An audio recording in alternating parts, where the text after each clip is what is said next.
امیل بغدای برای خوابدن شنگاله که لوی داره جبر کو شاوتاندنا هندک بان بر ماهی کان کرسو کوال و گلیشم دومانک راد به دوکل چید به هیست چید به وی داره تانی راد به او اوجی جبوی خلکی بین آفچه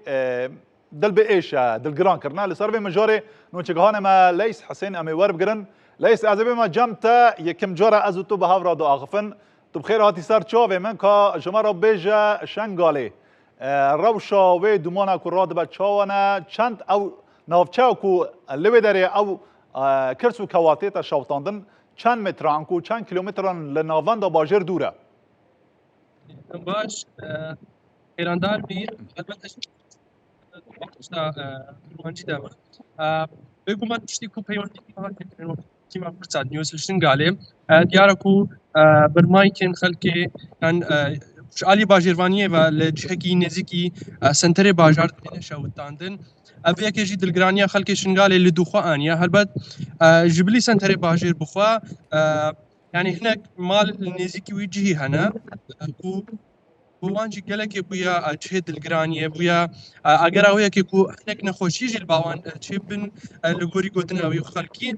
مدوی ام وان گازنده زمانی وان خواب بزانه بن قالوا هتا چه آستی کاریگری استادوانی روزانه بویا بمره یک جه خلکی وی بيجي حديث ليش عقدتين قاعد تستفيد الرقابة تستعدل وتستجد أبوازي ليش كانت هذه؟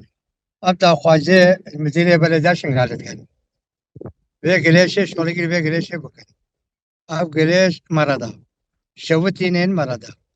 دفنين دفنانين بس خنجي وديو دفنينا هم مرضى شوتينين هم مرضى بشوكين ما نكال نصر خاينة خو بنبن بينا بيك ليش ووسخه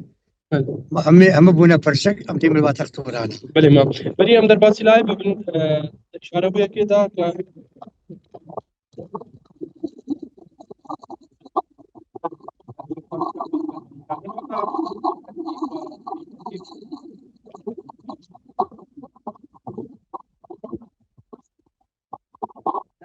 ليش تاكنا خنجي بيجان ودكنو تبغنينا ودكنا ما انت فنين سيشار شفر البلدية دنا تين ودكن بتفنين تبغنينا أبي تين وسخيت من تفسخ خود قرهن تين شوتين أمدك خاني خو بن خاني خو كيلومتر كي بيوسخيت تمام بله benim de hayatım bu yakışır ki fik بله بله سپاس جبوی نوچگهان ما لیس حسین کل شنگاله دیگل مدابون